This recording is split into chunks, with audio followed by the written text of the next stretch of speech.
Hello, Internet. My name is Chamomile. Why looks my lord so deadly pale? Why fades the crimson from his cheek? What can my dearest co-host ail? Thy heartfelt cares, O chamomile, speak.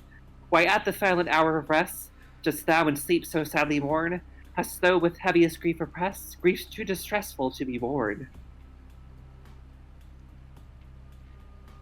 So that's a thing.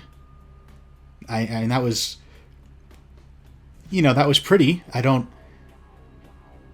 know if it counts as a greeting, but I'm gonna roll with it. We're playing Vampire the Masquerade Bloodlines, so that sounded like a kind of vampire-y kind of poem. That was from The Vampire by Jean Stagg, written in the 1790, I believe.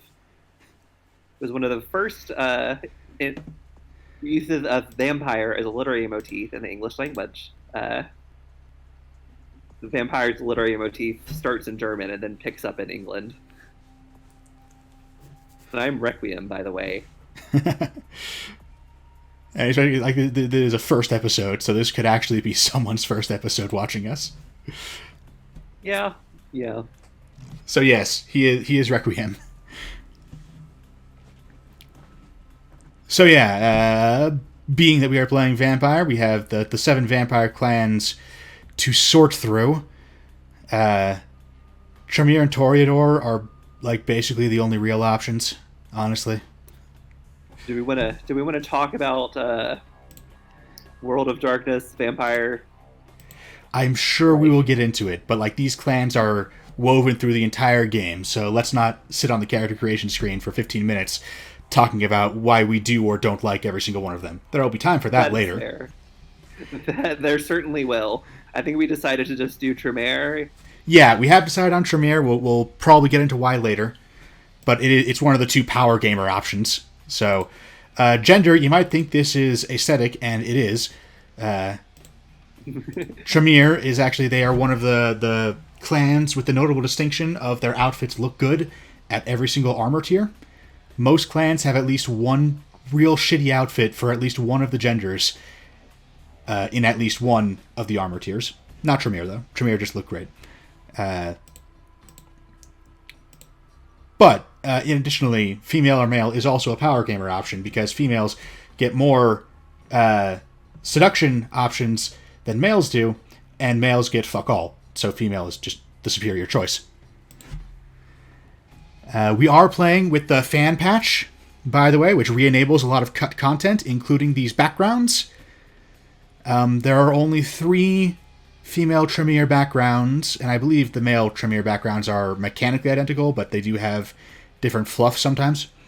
But there's only 3 of them worth looking at, which is Eerie Presence makes social attributes and stealth ability more expensive, but mental attributes cheaper. As a Tremere, presuming you're going with guns and not melee, which we are, then as a Tremere, you need mental attributes more than social attributes. Not a lot more, but you still need them more. Infernal. Now, the reason why Tremere are hideously overpowered is because Thaumaturgy is a ridiculously useful discipline, and Infernal makes Thaumaturgy cheaper in exchange for making Auspex less useful, but Auspex isn't that great to begin with.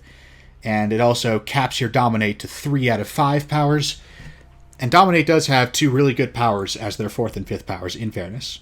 So, like, this is a real trade-off, but probably still worth it. The third option is homosexual, because the technology of allowing players to define their sexuality by just choosing which characters to interact with romantically had apparently not yet been invented. Yeah, I looked it up, and apparently this does very little, and you can still flirt with people regardless. Like, it doesn't actually change your flirting options. It, like, just changes the cutscene at the beginning, and maybe changes a couple things. Like, it really doesn't do anything. So, yeah, probably not going with that one then. I'm going to go with Eerie Presence, just because she looks eerie to me. I feel like that fits, and it's a perfectly good option. I don't want to power game too much. That's not a great way to play a game like this that's so roleplay heavy. At the same time, I do want to do enough power gaming that I can face roll the gameplay while being distracted by being distracted by conversation. So for disciplines, this is an easy one. Thaumaturgy is the best. Yeah, you gave me a reference sheet since you can't pull stuff up during the recording. There's a full screen, no windowed mode in this game, so Requiem has my notes on character creation and the first area. Yeah. Now, what it says, the first thing you have written is that you're supposed to PayPal me $100. Like, you have that underlined. I didn't even know, like, because I wrote that in Notepad. I didn't even know I could underline stuff in that. But yeah, I think I can do that through my phone. Give me a second. So while I'm pulling that up, though, what's the second thing? The second thing is you want mental, then social, then physical, knowledge, skills, talents. Which, unfortunately, we're not quite able to get those. None of the backgrounds allow us to get things in that order. I double and triple checked that. So that's unfortunate, but... On the skills, it says Intimidation 3 for early money boosts, Research 3 for early skill books, Dexterity 2 and Blood Buff is enough for the locks, Persuasion 4 is for a story element that I don't want to spoil. Fair. And also good catch, because, I know what you're talking about, and that's the climax of the first arc, so let's go ahead and not spoil that. Okay, so for Intimidation, we need... 3, which means we need at least 1 point... Okay, while we're talking about character creation and power gaming and stuff, this is a power gaming pro tip imported from the tabletop RPG this is based off of. When you are creating your character, all dots cost the same. If you put 1 dot in intelligence and 1 dot in perception, that's the same cost. It costs 2 dots. In gameplay, each dot higher costs more than the last. I don't have the XP cost memorized, but I do remember for disciplines, for example, the first dot costs 5 XP. Well, the second, because you get the first one for free. So the second dot costs 5 XP, the third costs 10, and so on until your 5th dot, which is usually worth it because disciplines are really powerful, but it costs 20 XP.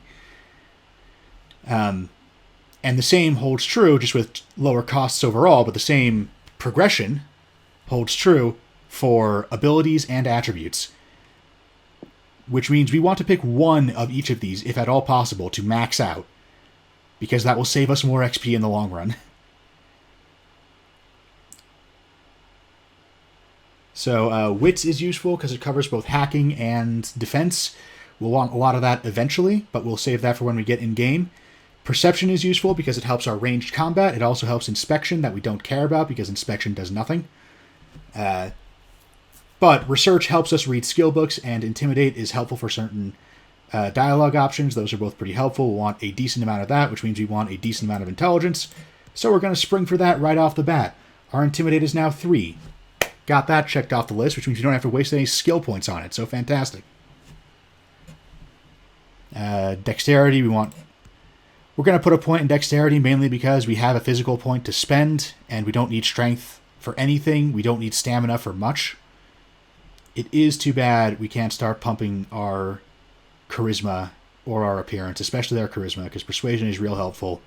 And because we are a woman, Seduction is occasionally helpful.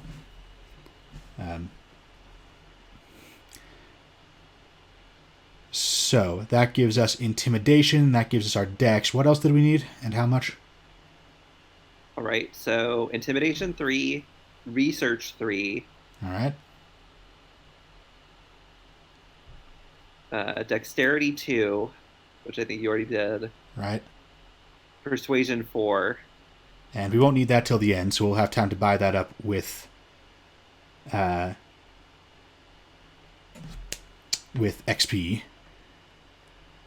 That said, I mean, it's either going to be computer or scholarship that we're spending our knowledges on. Because investigation contributes to inspection, it's a totally useless skill. And finance is a little bit helpful, it makes things cheaper and also gets you more money for quests, but you get enough money sooner or later anyway, so it basically just allows you to afford things sooner, but there's not really anything that you need to have finance for to afford. So we definitely want either computer or scholarship on this. For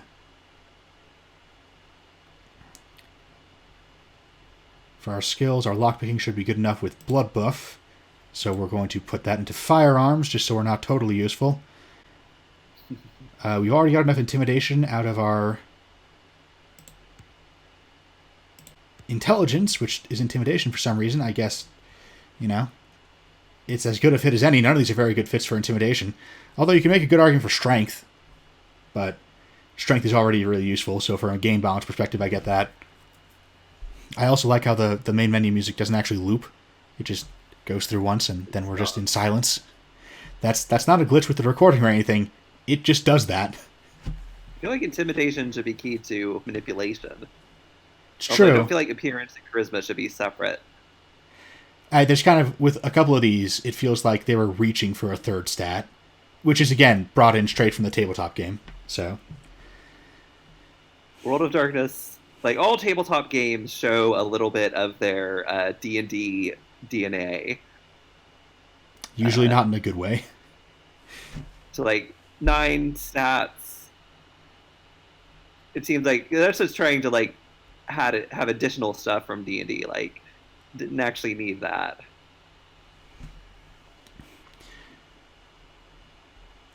Alright, so we just need to figure out whether or not we want computer or scholarship, which... I think Scholarship... World of Darkness was originally Ars Magica spinoff, essentially. I have heard that. I've never actually looked it up to see if it's true, but I have heard that internet lore.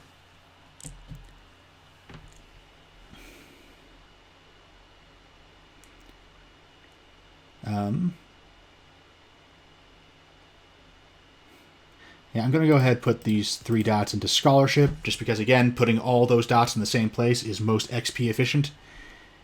And also because persuasion is pretty helpful. Like, that gets our persuasion for the end of arc check, which I don't even know if we want to take that route, but if we do, we can do it now. Well, we will want to put option. some... Yeah, we will want to put some dots into hacking, or into computer, so we can get hacking just as soon as possible. Probably into wits too, actually, because that covers defense as well. But yeah, so now we have a thoroughly power-gamed character.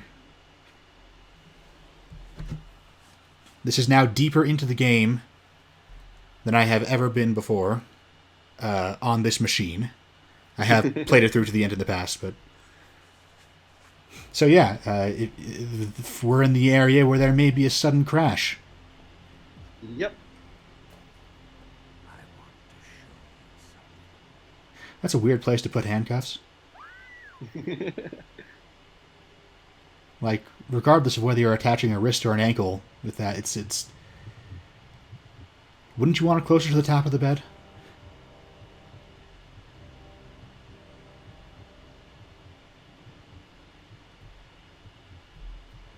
Also, so because we did not take the homosexual background, because that was a thing, that means that we had a male voice there, which means it's clearly, like, our undergarments that were strewn about. See, those handcuffs are in a sensible position. But, like, so did we put our dress on, but not, like... How did this happen? So does staking not kill the vampires automatically in World of Darkness? No, it paralyzes. Oh, that's kind of weird. I believe... It is stuttering a little on my end. Is it stuttering? Not for me. Okay. Hopefully it doesn't get too bad that you can't comment cogently. I think that might just be an effect of the Discord. Yeah. So here's a question, Chamomile. Yeah? What is a vampire? I mean, a vampire is a cluster of related supernatural abilities in a certain kind of supernatural creature. And so, any creature that ticks off, X out of Y boxes could be reasonably called a vampire. Like, I could imagine a vampire that does not suck blood. There are vampires that instead parasitize psychic energy and stuff, and they're still recognizable as vampires. Because they have enough other vampire qualities. So, like, vampires are usually somehow vulnerable to sunlight. They take damage or lose powers or something. Vampires are usually dead people who have come back to life. Vampires usually drink blood. But you could have 2 out of those 3 and it would still be recognizable. Do you have a more scholarly definition for us? No, like you basically did the whole thing I was gonna get into.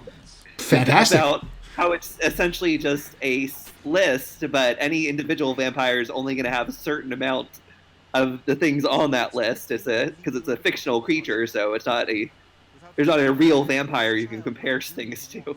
That was an amazing answer. Fantastic. All right, I'm giving you an A on your participation grade today. Because, like, you can sit down and you can come up with a list of vampire attributes, but then when you start actually looking at examples of vampires, most of them are not going to hit all of those boxes, and even when they do, sometimes they're going to hit them in different ways, like some sort of sunlight vulnerability. But is it like the actual Dracula novel where he can go out in sunlight but his powers are turned off? Do they turn into ash instantly? Can they cover themselves up pretty easily? Because like in From Dusk Till Dawn, the TV show, they turn into ash in sunlight, but they can really just wear like long sleeves and a hat and be fine. Most TV shows, sooner or later, feel the need to give their vampire characters an out for traveling in daylight. Like, in Buffy the Vampire Slayer, they made the stipulation that only direct sunlight harms vampires, so they can hang out indoors so long as they avoid the windows. And they can also, like, throw a blanket over their head and walk around outside, and it's kind of conspicuous, but it's safe. The sunlight weakness thing is a real problem in vampire literature, because most modern vampire literature wants to do the plot line that I call the vampire conspiracy, where vampires are operating in the regular world, and you have sometimes the question of, is X person a vampire? And if people can't go out in sunlight, that really makes that storyline basically impossible to do. Yeah. The best solution for this kind of thing, unless you're having a vampire as like a one-off monster, where, you know, they don't have a conspiracy, so the fact that you never see them in daylight can be like a clue to their real identity. But if you have a vampire society and they interact with human society in some way, if you have that vampire conspiracy, then you're better off having them weakened in sunlight. You can have them lose all their supernatural powers. You could even have them be weak compared to a normal human in sunlight. That would be fine. If you really want them to be harmed by sunlight, you can have it be like a moderate harm that builds over time.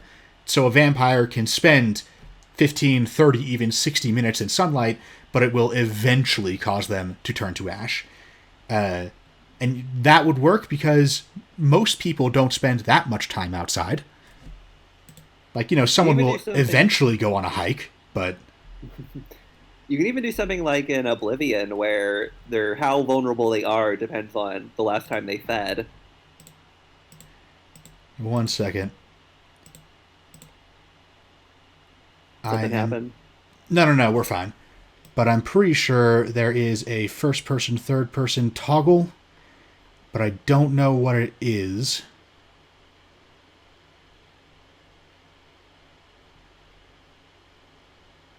Z, looks like. Right. Because, this game is clearly made for first person, rather. But yeah, they do have good character model, decent at least.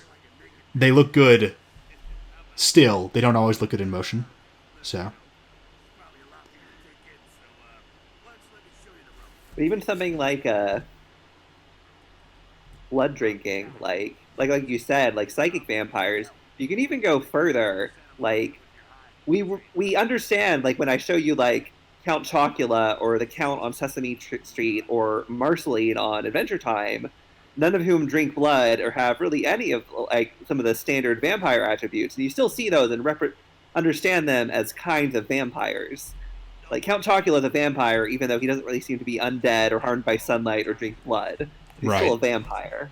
Because ultimately, a vampire isn't a real thing. Yeah, it's a fictional construct, either in literature and folklore. And you can talk about like having in a piece of fiction how the attributes of the vampire in that piece of fiction work in the fiction or don't work in the fiction. But they aren't really wrong. Right. Like, And it Twilight vampires aren't very good vampires because they break from so much of what makes a vampire vampiric that it starts to become kind of a stretch to call them vampires. Like, they're really pushing it. But it's not wrong to say that a Twilight vampire is a vampire. Because there's no such thing as a vampire. You can call it anything. even like she's correctly identified what we talked about. Like she wants to do the vampire conspiracy, and she understands that having vampires just turn to ash in sunlight makes that impossible. Right. It just what she came up with is they just sparkle in sunlight was stupid. Yeah, no. The problem is that her solution was ridiculous. And, like, the mystique is important to the vampire. And, like, it's even important to the Twilight vampire. Like, that's a major part of the character. But the sparkles demolish that.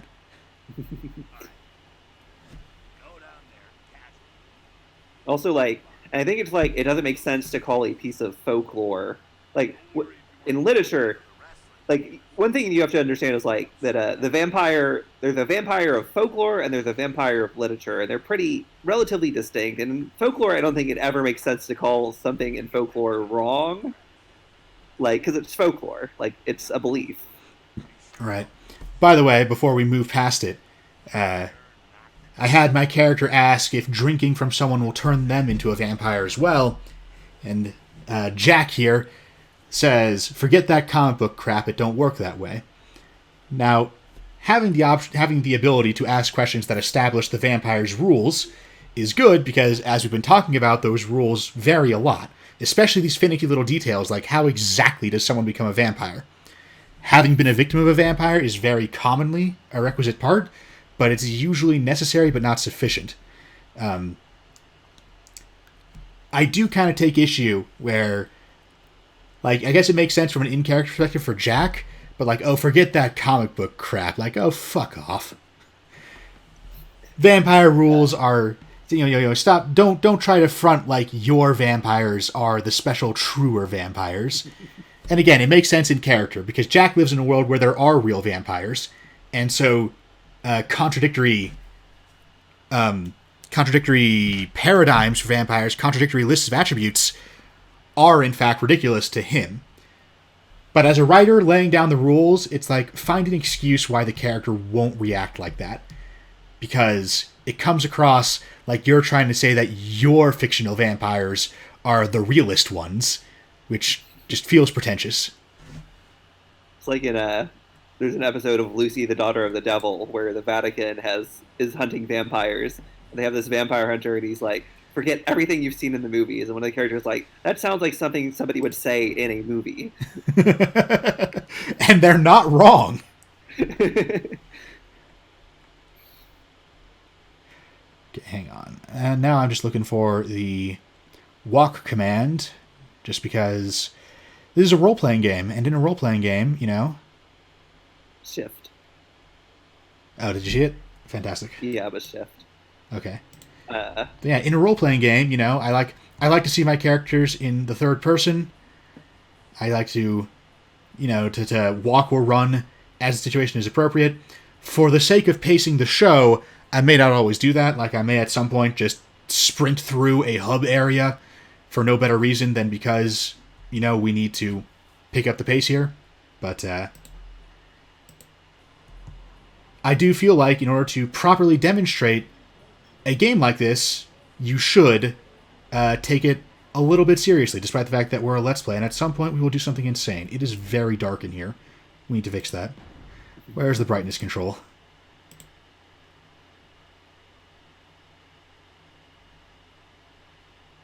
The shadow count? That doesn't seem correct. It does not.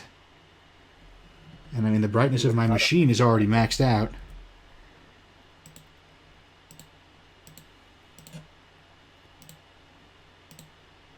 Well, there appears to be no way to adjust the brightness. This is going to be a fun time. Hang on. Does this? That does not help. I can see the target, though, so we're good enough.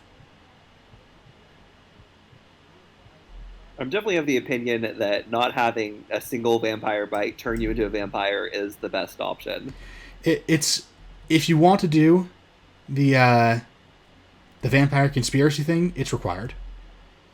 Because if a single vampire bite, vampires drink blood to survive again. And I'm not going to bother saying it after this because, as we have established, there are always exceptions. But, broadly speaking, vampires drink blood to survive. They have to feed usually at least about once a month, sometimes much more often. And if that creates a new vampire every time, then it's a zombie apocalypse, but with vampires. You can do a vampire apocalypse story, like people have done those, but it's a specific story. Right. Like if you want to do I Am Legend, that's fine.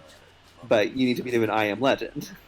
So if you're doing the vampire conspiracy, which is a popular way to do vampires, probably the most popular way, then you need the vampirification process needs to be convoluted enough that no one ever does it by accident.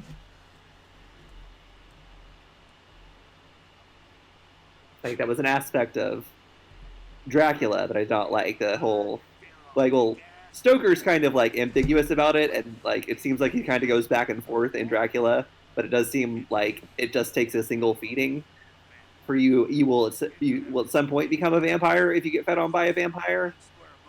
But it also seems like he couldn't make up in his mind like exactly at what point.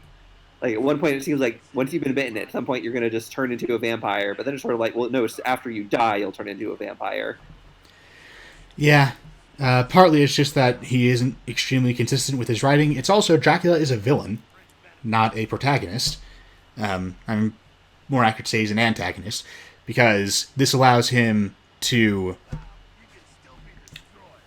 it means he can be vague in exactly how his things work. We understand that if he is able to suck someone's blood, then he can turn them into a vampire. We don't understand exactly what is required, and we don't have to because that sets up our board there, that sets up the rules of the confrontation, which is that if Dracula has physical access to someone, he can turn them into a vampire if he wants to. Like, Bram Stoker did just kind of mess it up a couple of times anyway by giving out contradictory information, but he was under no obligation to give out information at all. And so, yeah. That limited the damage.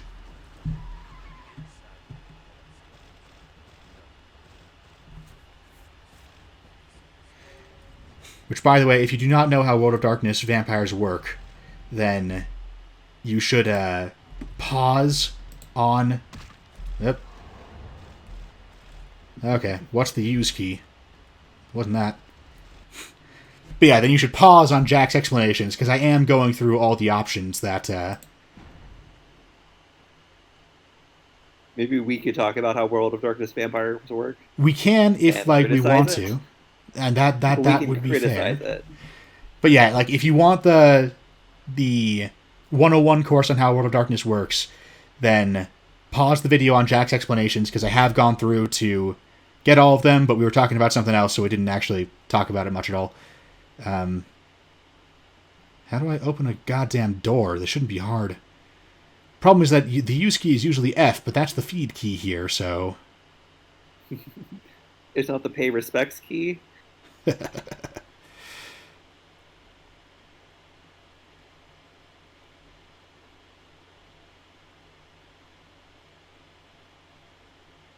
E. E, there it is. Okay, that's reasonable, although an actual prompt would have been appreciated.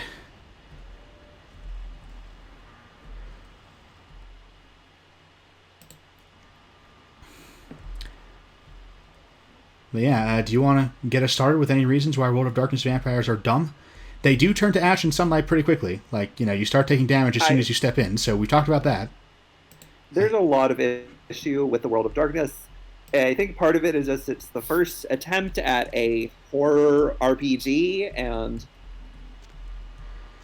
the people designing it didn't really necessarily know what they were doing or what they wanted, because they do... a bunch of different stuff. They clearly want to do vampire conspiracy as one of the things, but they also include a lot of stuff that is problematic for that, like the turning into ash, the fact that vampires cannot see in the darkness, automatically is a problem. The fact that they are not only damaged by fire, but apparently repelled by fire. I don't know if that's an old World of Darkness or new World of Darkness. I might be getting those confused. I believe In it one is of the world of both. I'm pretty sure it's both. like that's deeply problematic because like for most of human history, if you couldn't see by sunlight, you had to see by fire. Like electricity only comes into play like Right. 1800s. It's deeply problematic. Like the society that they designed, at least on the surface level, was functional in the sense that you could tell a story in it in 1995, but not a whole lot of thought was put into how vampire society existed back in the 15th 14th century, which it's supposed to have gone back to the very dawn of humanity. Like the first vampire was Cain, as in Cain and Abel. So That is another element that I find a little problematic from a storytelling perspective for a variety of reasons. I feel like both New World of Darkness especially, but it is in Old World of Darkness too, is there's this undercurrent of unexamined Christianity, like unexamined Christian values, where, essentially God is objectively true. The Bible, the Christian Bible specifically, is not 100% true, but is the closest thing to accurate out of any faith. You have the Cain being the progenitor of several Egyptian gods, which is weird. yeah, I am of the opinion that you don't need that detailed of a history, and you don't need that detailed of a cosmology. Like, you potentially want a cosmology for your vampires, because you potentially want your vampires summoning ghosts and summoning demons, but you don't need it that detailed. Like, you might have, like, there's a plane that is basically hell, but I feel like whatever the beings in that hell plane are, they probably just lie. Like, if they think they can get you to do stuff by claiming to be a Christian demon, they're going to. But if they think they can get you to do stuff by claiming to be like a Rakshasa or an Oni, they're going to do that. Or if they want to be like, oh, I'm just a shadow self of your dark side. right. Like, I don't think having them specifically be Judeo-Christian demons from the pseudo-monarchia is necessary. Like, you don't need God. Like, it makes sense that you would have vampires in Europe who have some sort of, like, quasi-Christian beliefs about their origins, but I don't think you need to make that objectively what happened. Right. I am slightly annoyed that you don't have the option, any other dialogue options in that thing. I'm guessing that's something where they were going to add more and they ran out of time. That dialogue option where he's telling you about the masquerade, you can't go around announcing who you are. You can't go around to all your high school bullies and be like, hey, I'm a vampire now, bitch. And the only thing you have to respond to that is, wait, but I still have that list of people from high school. Like, that's a fun response, but it feels like it shouldn't be the only response. We're keeping this in our back pocket on specifics, but World of Darkness is the first to do like vampire clans, which was a good idea, but the way they handled it is not super great. Yeah, and I mean we can get into that whenever. Like, I didn't want to get into it on character creation because I didn't want to spend forever on that screen, but we're in gameplay now, so. Yeah, Mark Reinhagen claims that he didn't read Interview for the Vampire until the end of the development process, and I don't believe that. Anne Rice is the first person to really do like a vampire society. Before her, vampires are pretty solitary creatures. Like, Dracula has his brides, but they're basically, that's just his harem. Like, it's not really a society. It's not until Rice that you really start seeing like the idea of a society, and World of Darkness kind of expands on that, having the Carmilla, the Sabbat, and the Anarchs. Like, the thing is, like, they can't decide whether your clan is, like, your political affiliation or your ethnicity. And I think it really needs to be one or the other. So you have something like the Bruja, who are kind of like your anarchist vampires, but you also have the Anarchs. So you have a vampire clan that's anarchist, but you also have like a vampire political organization that's anarchist.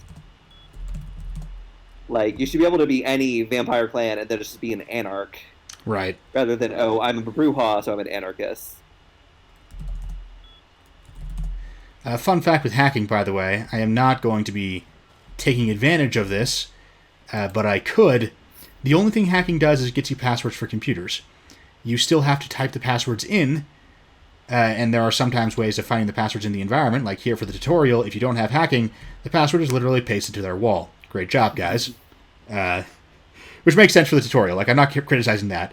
I'm just kind of making fun of the characters from, like, within the universe. God damn it. I want F to be the use key. But, all the passwords are static, though. They're specific passwords, and they're often kind of funny, even. And, they make sense from an in-character perspective. But it means you can look up the passwords online and basically have 10 points in hacking without spending any XP. Yeah. I'm not going to be looking up in advance. I'm going to, for purposes of demonstrating what this game is, because it's a fantastic game, one of the best RPGs ever made.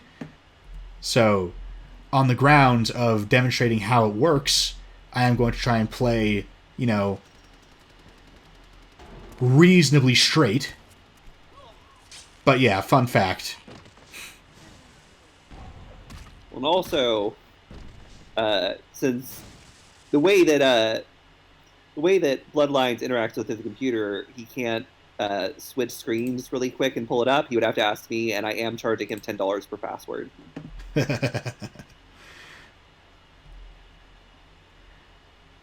No, it's not bad to heal that right now. So, since we're playing a Tremere, let's talk about the Tremere a little bit. The problems with the Tremere as a clan. The Tremere are the wizard vampires, which is a huge... Like, we already talked about the Tremere. We're doing that as a power game option, and this is true in the tabletop as well as the video game. They're basically like the wizard in D&D. They're the most powerful class. And there's nothing about... Like, a vampire can just have magical abilities and not be a wizard. Like, you don't need a wizard vampire. Like, I think if somebody wanted to play a wizard-type vampire, what they're telling you is, I want to play a scholarly-type vampire who has more overtly magical abilities. Yeah, someone wants to play a wizard vampire, they probably want to have a library. They probably want to wear glasses. But... They don't need to be throwing around lightning bolts.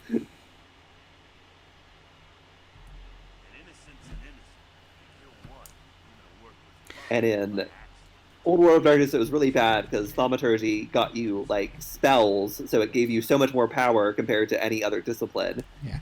In the video game version, it's relatively restrained, although still easily the best discipline.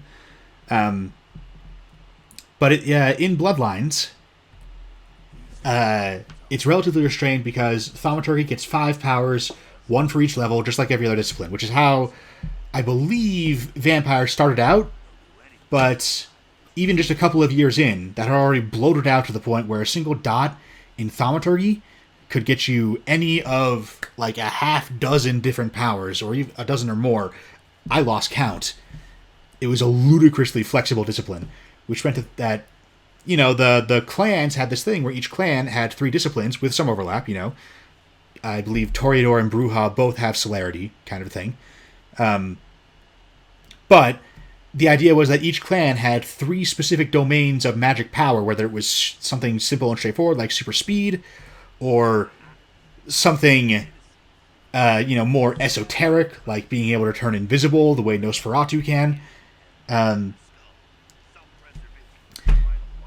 then the Tremere had this problem where their thaumaturgy, within a couple of splat books, could do basically anything. So they were every clan at once. And that is a problem that comes up with wizards all the time, is that because magic can do anything, if you have a wizard class who is just the guy who uses all magic, then they will be able to do any other class's abilities with the right spell. There might be some kind of trade-off to it, it might be in some way balanced, but they will be hyper flexible to a ludicrous degree, which is very difficult to balance. Splitting up wizards is a much better idea. Like, if you wanted to have a fire clan... Why am I even drinking this guy? I've already healed to maximum. Consequence of taking so long to do that conversation, my passive healing got me up to full. I'll just grab a single blood point from him just so I can... There. You gonna be alright, buddy. Like, there's some settings, like, that will have, like, oh, somebody be a vampire and a sorcerer. I don't think that's necessary, because there's no supernatural ability that you cannot justify having by virtue of being a vampire. You can be a vampire death knight who can raise the dead and travel through the earth and have super strength just by virtue of being a vampire. He doesn't need to also be a witch. Those are all abilities you can justify just being a thing vampires can do. Yeah, and I mean, there's something to be said for the vampire with the wizard aesthetic, but you don't meaningfully need to give out any more powers. You can just have that be an aesthetic, like, you know, the method by which this vampire happened to have gotten one or more of their powers. From a mechanical standpoint, though, it is basically identical. Whether or not a vampire got their fire magic because they are a fire vampire or because they learned fire magic. Yeah. And, like, Damn it. there are... I'm glad he's immune to that. And fun I fact... have a real problem with that we in have- Deus Ex. Well, no, Trying to talk to people and accidentally hitting them with my baton and not having saved for, like, hours. Like, we haven't gotten to it being brought up, but there's a concept in Vampire the Masquerade called diablerie, which is when you drink the blood of another vampire. It can make you stronger, but it's also, like, strictly forbidden in vampire society because in order to make you stronger, you have to drink an older vampire than yourself, sort of. I'm summarizing because I'm trying to get this out of the way quick. I'm not getting into detail. But the point is that older, stronger vampires are incentivized to ban this in younger, weaker vampires. So it's like a crime. Luckily, the game does not register my accidental feed attempt on Jack, a much older vampire, as diablerie. Because... That's another thing Yeah. where I don't believe that they did not have Anne Rice in their hand from the beginning. Because she basically has that as a plot point in Queen of the Damned. And Queen of the Damned also basically is the one that comes up with the idea of the... I don't remember what they call it in World of Darkness, but like the vampire ancestor. What do they call the Sire. Antediluvians? Or Antediluvians. yeah, as in like the ancient ones, right? Yeah, because she's the one who basically Ashaka in Queen of the Damned is basically that for vampires. There's only one of her, but it's basically, you very clearly cribbed this concept from Anne Rice. Like, I do not believe you do not have her books in hand while you were coming up with this. Which is fine, but don't lie to me. Right. Yeah, like Anne Rice is a perfectly good source, especially her early books. There's a lot of really good stuff in there. Like, she contributed a lot to the modern conception of the vampire. She's probably as important as Bram Stoker to the modern conception of the vampire. Probably, yeah. I think that's totally fair. She did get protection from editors at some point, and that was not good for her writing. Okay, I'm supposed to go somewhere for the stealth tutorial, but I'm not sure where. She actually will not accept. She will not here it is. accept feedback from editors anymore. Yeah? She only allows grammar and spelling edits to her novels. She does not allow them to do any other suggestions, which So never note a the good idea. fantastic stealth animations in this game.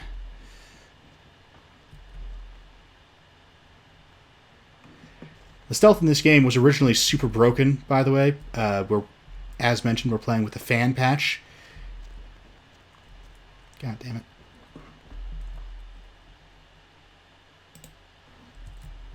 Oh, it's just not... Okay. For a second there, I was afraid I was going to have to fight that guy with my bare hands.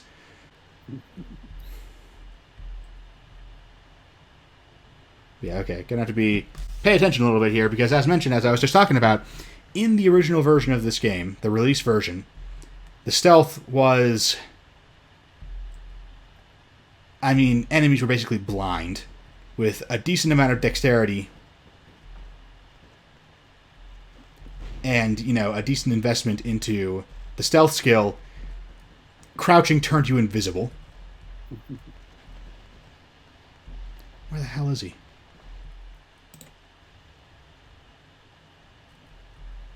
Lighting is going to be an issue. Yeah. Like, my screen's brightness is already turned up as far as it can go. Hang on.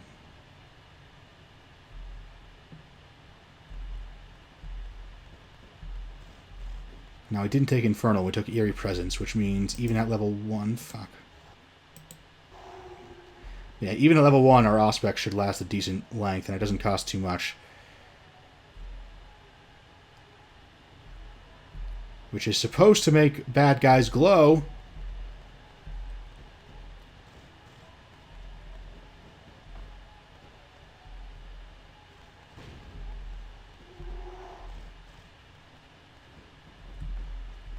There he is. Can he see through the crates? That would be very dumb.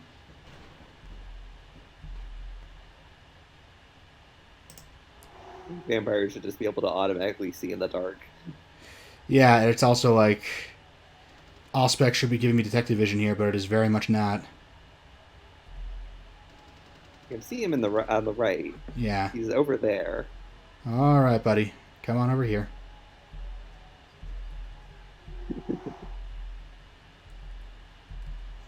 Ah. Damn, one step too close and suddenly he's... Okay. Alright, here's what we're going to do. We are going to give me a +2 dexterity, which is going to buff my stealth.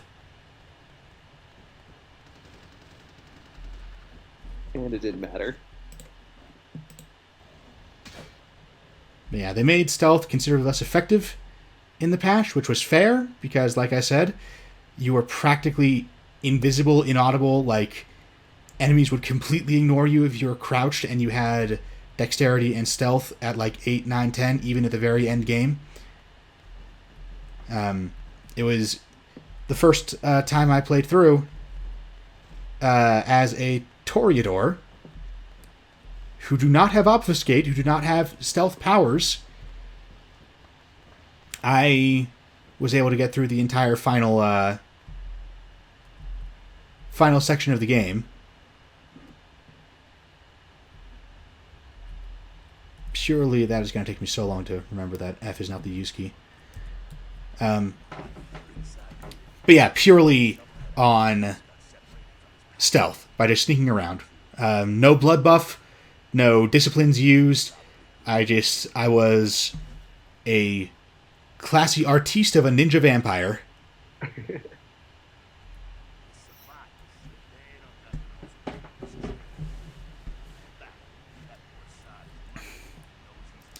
Because, yeah.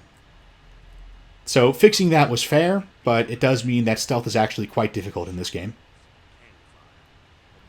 You do need your vampire disciplines to be a good sneaker, so it's more of a Nosferatu thing, because they get obfuscation. Malkavians get it too.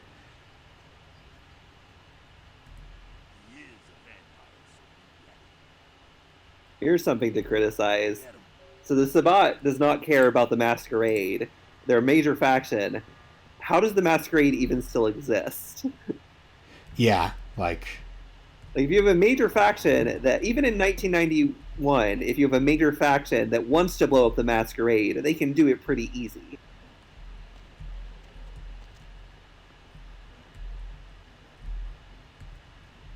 And, like, we're living in the Panopticon now, and probably it's not actually possible to do a Masquerade, but I do think you want to pretend like it's possible still, just because it's such an important part of the genre.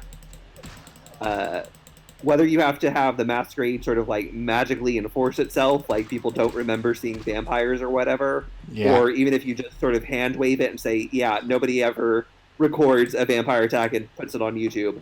You have to have a Masquerade, even if it strains credulity a little bit. For a couple of years ago, like even just a couple of years ago, my favorite solution to that was basically saying the Masquerade is unraveling, everyone knows about it, and people are starting to freak out. But it hasn't happened yet. But of course, each year we get into the YouTube era, the smartphone era, that becomes less and less plausible. I honestly feel like you just have to hand wave it because it is such an important part of the genre, and it's what people want out of the genre, even if it's no longer actually plausible. And of course, we are entering the post-truth era, which is making it actually, we're kind of looping around to actually maybe this is plausible. Both with the rise of deep fakes and the fake news, where people will deny the evidence in front of their eyes because it disagrees with their politics. Yeah, and particularly with the vampire conspiracy, it is easy to imagine a world in which I hate ladders in video games. It is so difficult to get to convince the game that I am trying to. Hey there, buddy. But yeah, it is easy to imagine a vampire society that controls society and is able to use that to engender a political, a favorable political environment where people refuse to believe in vampires no matter how obviously they are real.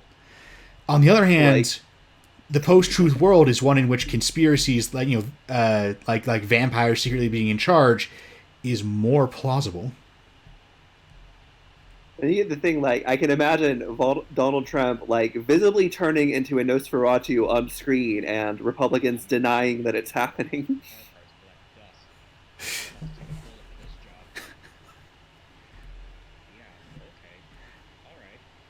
Fantastic voice acting on display here.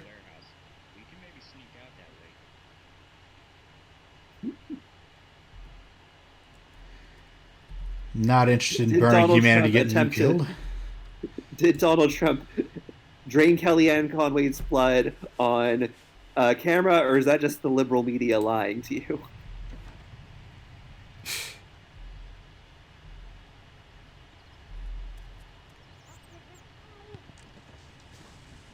I've got one strength point. I'm surprised that worked on a vampire. Like, I've read a couple of books that try to do away with the masquerade. Like, True Blood is a post-masquerade world. Vampires have come out of the coffin. Right. I just read a YA novel called The Fell of the Dark, where I think the implication is that there never was a masquerade. And, like, there are novels where that's fine. Like, there are settings where that's fine, but in general, I think people want the masquerade. Like, the point of this genre of urban fantasy is it is our world, but then something hidden has been revealed. Right. Like, the masquerade is just fun. Like, it's part of the fun of the vampire premise.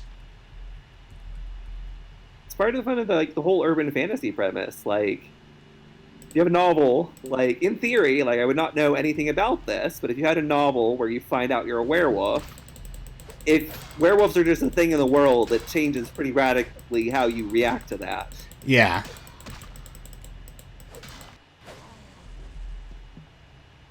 Not that either of us know anything about this premise.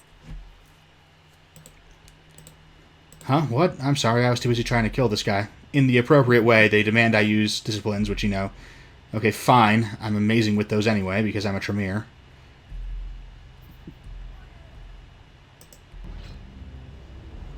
The Quadratic Wizards thing is true even in World of Darkness.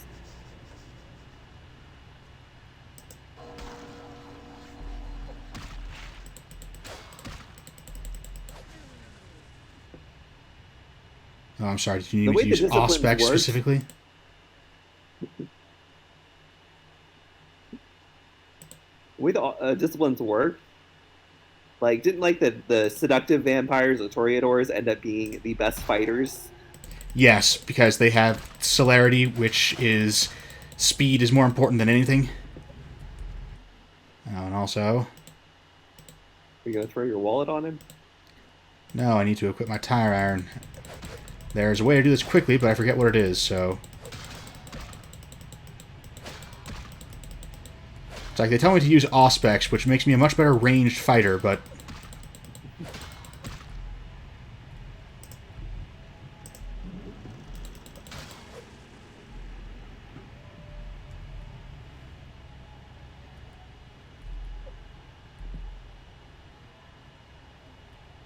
It's not combo. Oh, it's because you still have aspects on, maybe. Might be because I still have a weapon out. Or no, it was just took a second.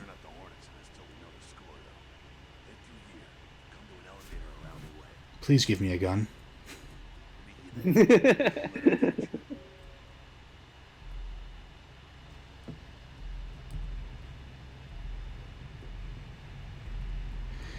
Jeez, we were talking about something else, so I skipped over it. But they demonstrate how inspection works, which is that it makes items and stuff glow on the ground. And since we're not getting any of that, I'm going to have to actually find things. Okay, they want me to kill this guy with thaumaturgy.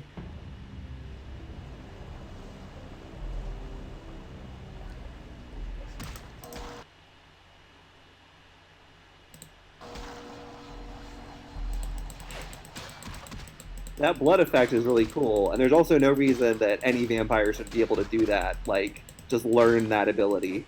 It doesn't seem like this the thing that should be stuck to a single clan. Which blood effect? Just some sort of blood control, it looks like. Oh, yeah, where I make them vomit blood. Yeah, that's...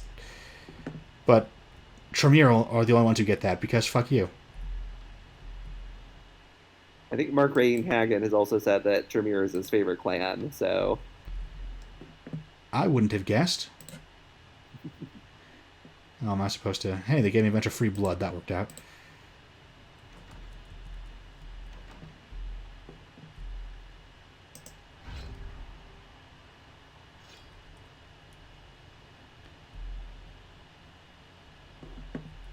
Unks, unks, unks, unks, unks.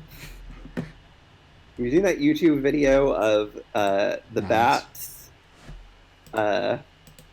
and it's split. They're hanging upside down, but it's flipped. The video's flipped, so they sort of look like they're standing up, and they're just sort of walking around, but it sort of looks like this is what a goth dance party looks like. I have seen that video.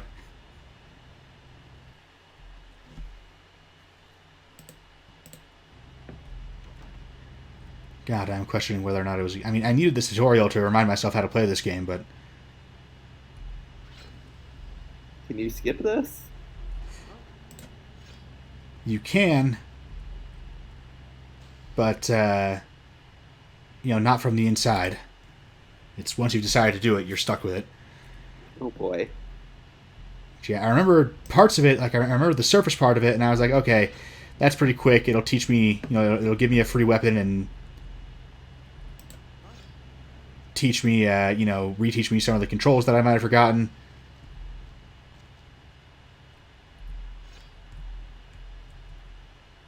Now, can I not stealth kill this guy? Fine. Which it did do that, but, then it kept on going on for a while. Demanded that I learn each discipline individually.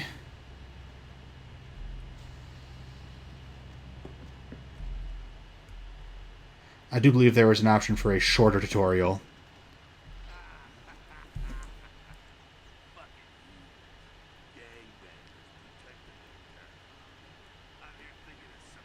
His face is constantly slipping into the uncanny valley. Like it's pretty realistic, but the way it moves, it's like very. That's going to be a 2005. problem. Yeah, that's going to be a problem for the whole game. It's not just this one model.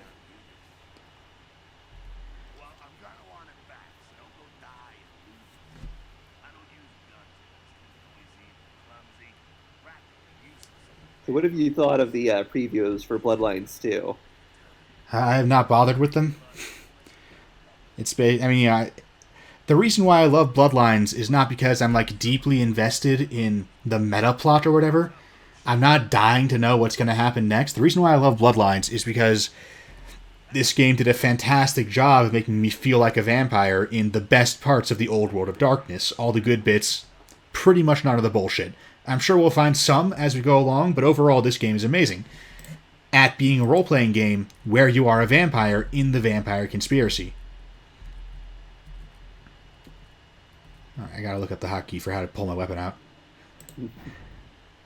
I'm very concerned by what I've seen. It's been a little, because also it's like I don't know I'm not sure whether they have the same writing team, and it's like the writing is the strong suit in this game, but also like it's just like the writing has not impressed me from what I've seen so far. the graphics have been kind of like bad for 2020. Like it's a little worrisome.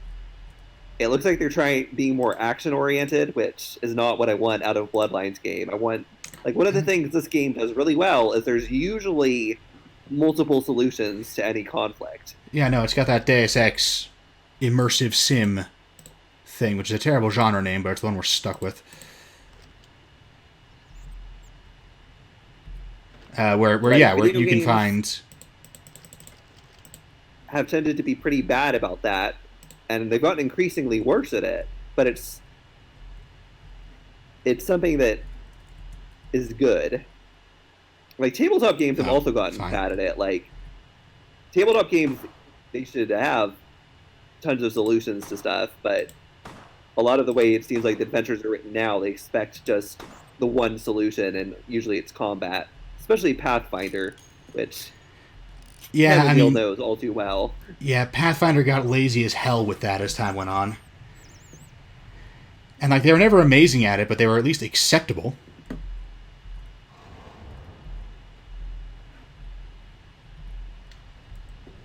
Well, at some point, they went to that they're rather than giving you tools to tell your story, here's our story that you can be a vague character in.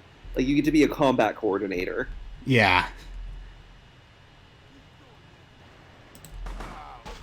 Like they increasingly are trying to write novels, which is not what I want out of an RPG at all. Yeah. I mean, they were the only ones making Adventure Pass for a long time. And so they were, they were winning by default. And they got real cocky. I assumed that I'm going to do that to a human and accidentally start feeding on someone in broad daylight. Well, not broad daylight, but in the middle of the street.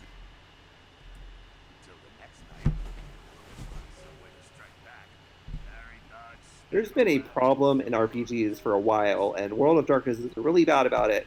Trying to force certain themes and ideas and tones on the players rather than letting players and GMs decide what type of game they want to play.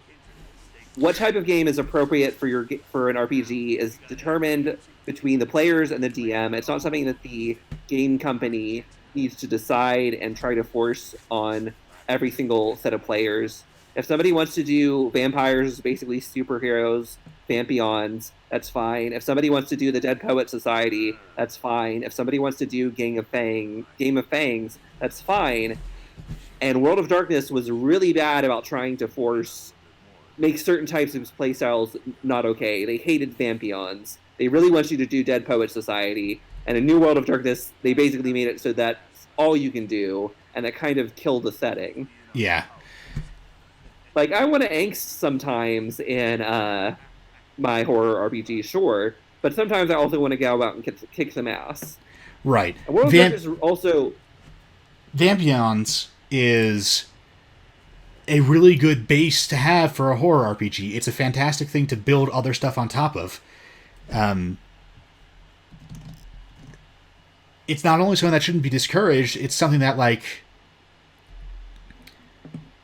you want to have that, and you want as much as possible. Like, some players will refuse to engage with that, and that's fine. It's their game. They can go through the effort of making that work if they want. But for most tables, Vampions is a real easy way to get you through Act 2, right? Like, Act 1 can be deeply political or angsty. Act 2 can explore that while raising the stake. You have to raise the stakes in Act 2. How do you do that? Well, now there is a supernatural supervillain involved. It's something that you can throw into almost any story, any premise, and it works. And New World of Darkness, which, for our listeners who don't know about this, there was an old World of Darkness, and around, I want to say around 05? I don't remember when. That sounds right to me.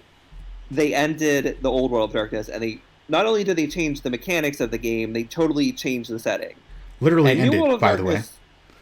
Like, they ended that line that before they did their reboot, they ended the old setting with a literal apocalypse. Yeah. So it's sort of like the D&D edition change, except they totally ended the setting. They didn't just change the rules. Right. Now, New World of Darkness, in addition to what we just talked about, also had a problem. They really, really tried to force the theme of anti-transhumanism onto every aspect and every game line. Every single game has the overarching theme of you want to be a human, your ultimate goal is becoming a human again. It sucks to be whatever supernatural creature you are, which some players are going to want to do that. Like, some players want to be Louis from the Interview with the Vampire. That's fine. But trying to make that the underlying theme of every single game that every single player has to engage with is really obnoxious. And because, like, ultimately, if you don't want to be a vampire, the solution is you don't play the vampire game. Right. Like, and I mean, there's something to be said for a game where the goal is to stop being the thing that you are, and you could theoretically do that in a meta sense by stop playing the game, but, you know, it can be compelling to be... I think a Frankenstein is the best example of this, because I think it actually works great for that. A Promethean is the World of Darkness term for it, because Frankenstein was the doctor, actually. But, so a Promethean, your main goal is to stop being a Promethean. Okay, fine. With Changeling, Old World of Darkness Changeling, your main goal is to stop being a Changeling, or because you were kidnapped and replaced with a Changeling, and so your main goal is to stop do that. Yeah, and like there are and some individual players are going to want to do that, and some game lines do fit with that. But trying to force it into every single thing and make it so something that every player this has to be their goal didn't work. And it got so bad they even tried to kind of force it into Scion, where you're a demigod, and like there's no world where being a human is going to be preferable to being a demigod. They eventually drop it and stop trying to push that. But at the first book, they kind of have that implication. It's like, don't just stop. Like, let me play the game I want to play. It's great to let that be an option and be a way to explore through role playing of the angst of being Louis from Interview with the Vampire, or even like being the guy from The American Werewolf in London, being Frankenstein, being somebody who wants to disengage with being supernatural. But you shouldn't force that. I just really would like tabletop RPG manufacturers to stop trying to force themes. Let players decide what theme is appropriate for their game. Yeah. Like, you're not making a novel. You're not writing... Even in a novel, like, you trying to force... Sitting down and spelling out your... what the theme is bad writing. You need to read some reader response theory. Every individual is gonna... And I will get into that. I've been prepping some new historicist stuff. We'll get into this. Even on a novel, which is the most tightly controlled form of media, people are going to have different interpretations. They're going to have different experiences and responses to the fiction, and that's fine. And the worst thing you can do is try to sit down and hold their hand and tell them what it means. It ruins it. Yeah. But in a RPG, it's especially bad because you're not writing it. You're not the author. You've provided the tools for somebody else to create a story. You're not creating the story, and you just stop acting like you're the author of the story. Yeah, no. When you're creating an RPG, and every RPG that I either have released or am preparing to has done this, so like I put my money where my mouth is on this one. Every RPG should try to support as wide a range of themes and tones as it can. There will be some things that are just kind of precluded by your mechanics, right? Like, Vampire is probably never going to be very good at supporting a particularly lighthearted game. That's fine.